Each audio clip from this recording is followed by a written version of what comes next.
اس نے ولایت علی بادشاہ کا اقرار کوئی نہیں کیا تھا۔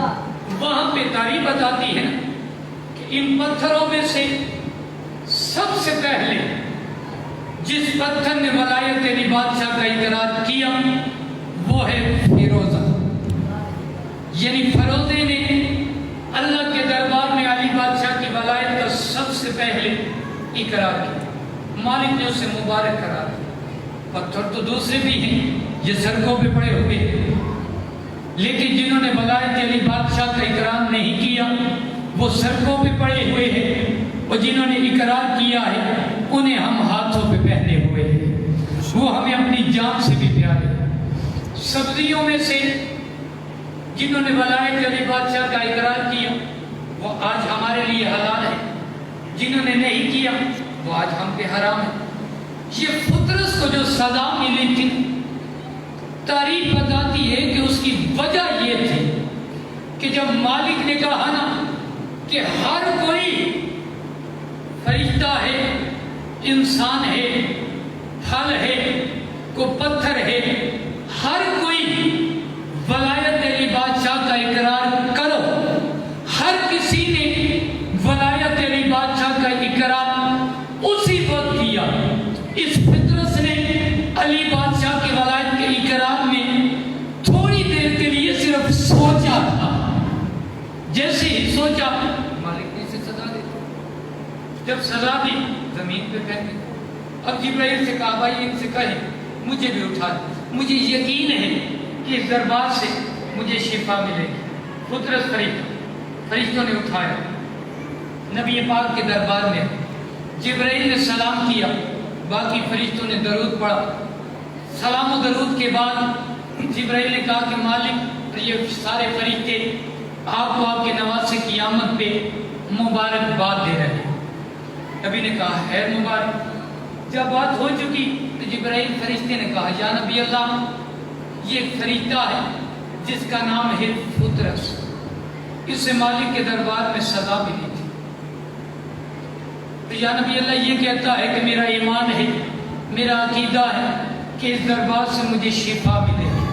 اب جو بندے اللہ کی اس کائنات میں یہ کہتے ہیں نا شبیہ سے شفا نہ مانگو، جولے سے شفا نہ مانگو، مہندی سے شفا نہ مانگو، یہ شبیہات سے شفا نہ مانگو، ان بندوں کے لیے بات عرض کرنے لگا ہوں۔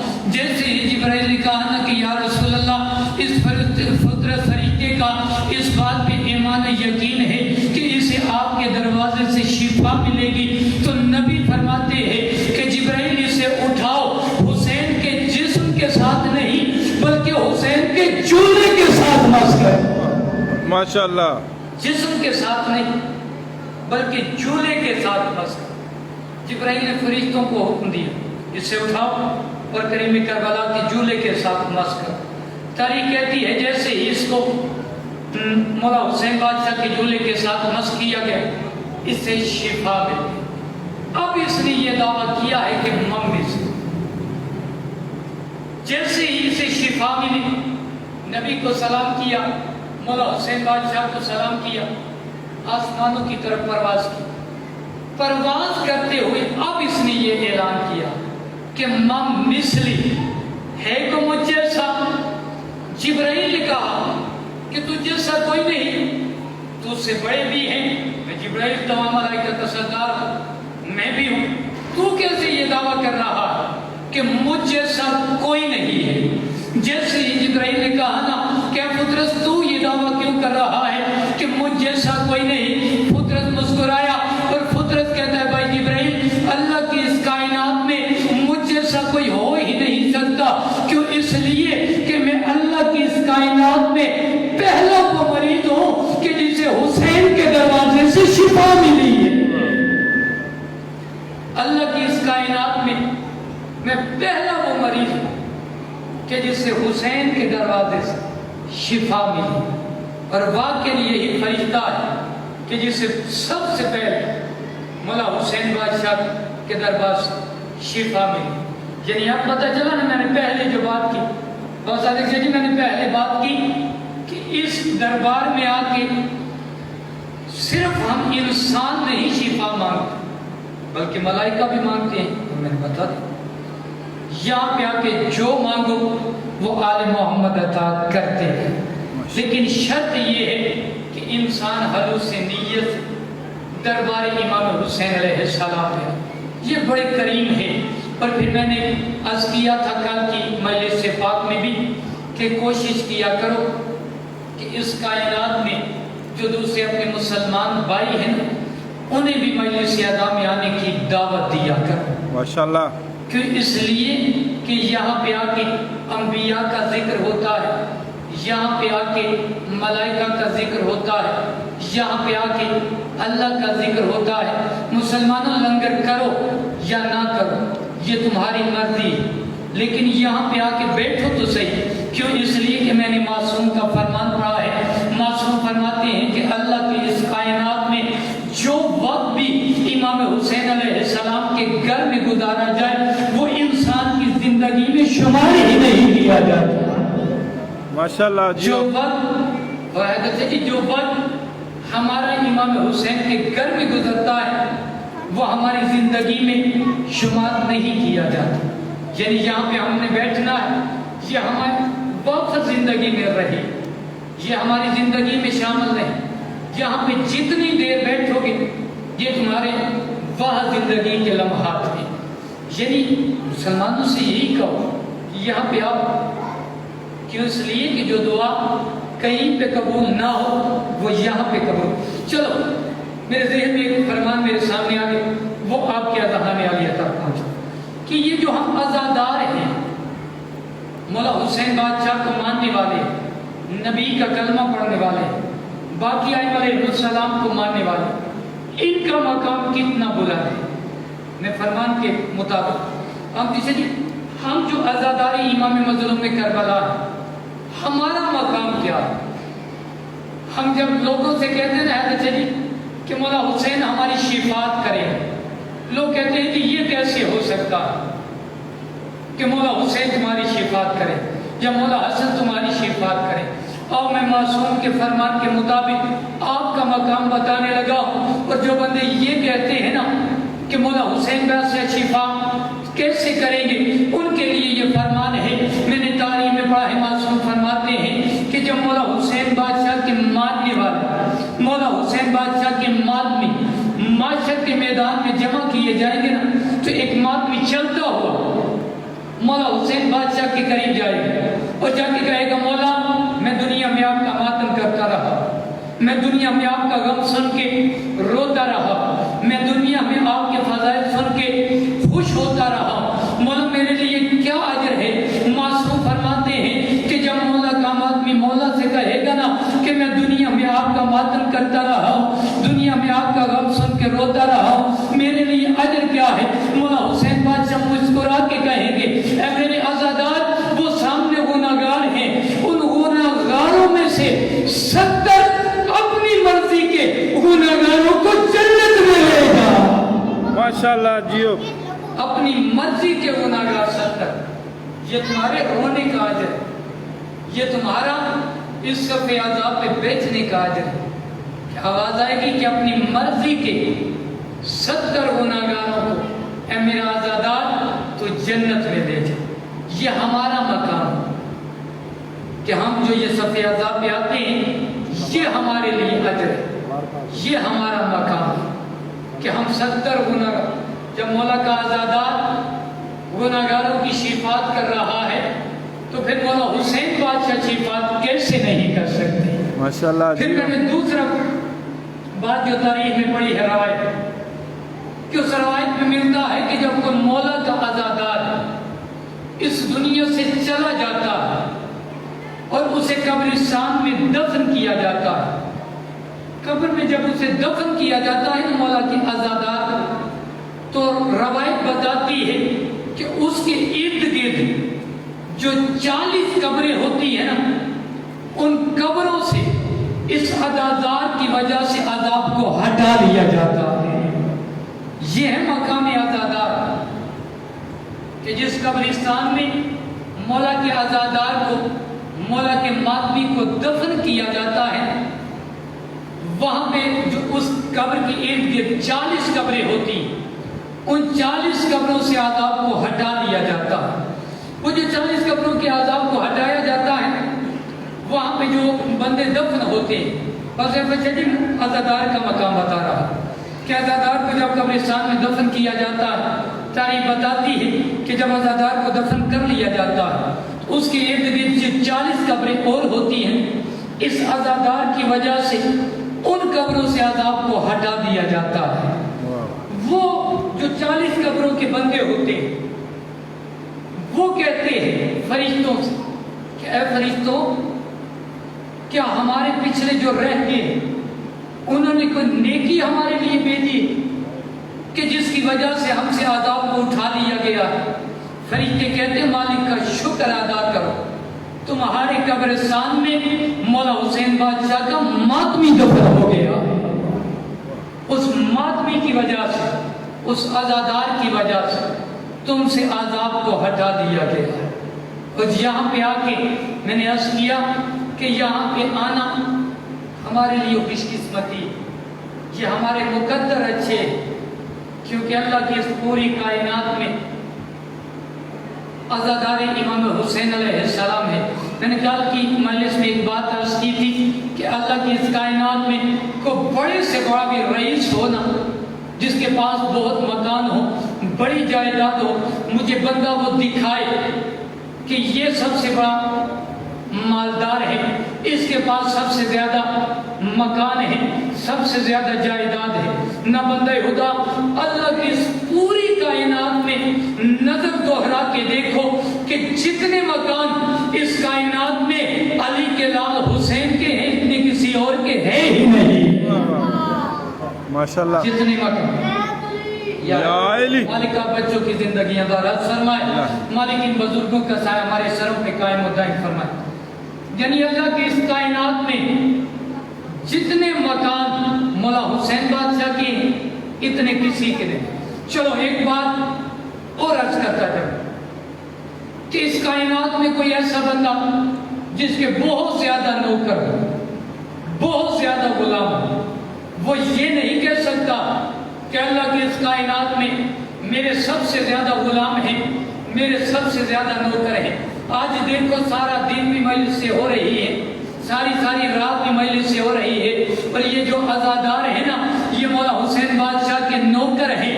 اس لیے میں بات کرنے کا حق رکھتا ہوں کہ اللہ کی اس پوری کائنات میں جتنے نوکر مولا حسین بادشاہ کے ہیں، کسی اور کے ہیں ہی نہیں۔ یعنی جتنے نوکر اس کائنات میں مولا حسین بادشاہ کے اتنے کسی اور کے ہے ہی نہیں۔ میں نے کل بھی واجب احترام سے بھی عرض کیا تھا، مومنین سے بھی عرض کیا تھا کہ 8:30 بجے شروع کر کے میں 9 بجے تک یہاں پہ رہوں گا۔ اس کے بعد میں نے بصیر بھی جا کے مولا حسین بادشاہ کی عزاداری کرنی ہوتی ہے، ان کا ذکر کرنا ہوتا ہے۔ یہ ہماری خوش قسمتی ہے، ابھی 9:05 ہو چکے ہیں۔ یہ ہماری خوش قسمتی ہے کہ مولا حسین بادشاہ نے ہمیں چن لیا ہے۔ اور جناب سیدہ نے آخری وقت میں 2 ہی تو دعائیں کی تھی، ایک علمدار کے لیے دعا کی تھی اور ایک عزادار کے لیے دعا کی تھی، اور دعا کی تھی کہ مالک تجھے واسطہ اپنے نبی کی نبوت کا، تجھے واسطہ میرے ذہنی پہلو کا۔ اللہ کی اس کائنات میں جو بندہ میرے حسین کا عزادار ہو، اس پہ دنیا اور آخرت میں اپنا کرم نازل فرمانا۔ یہ جناب سیدہ کی دعا کا اثر ہے کہ آج دنیا والے مسلمان، دنیا ساری مولا حسین بادشاہ کی سب پہ دکھائی دیتی، اور کیوں نہ اتنا بلند مقام مولا حسین بادشاہ۔ مولا حسین بادشاہ نے اپنا سب کچھ اس دین پہ قربان کیا۔ جب اپنا سب کچھ دین پہ قربان کیا تو مالک کی ذات نے حسین سے وعدہ کیا، حسین تو نے میرے دین کی حفاظت کی، لے میں آج تجھے کہہ رہا ہوں کہ تو نے میرے دین کی حفاظت کی ہے، میں قیامت تک اللہ ہو کہ تیرے ذکر کی حفاظت کروں گا۔ یہ مالک مولا حسین بادشاہ کے ذکر کی حفاظت کرنا۔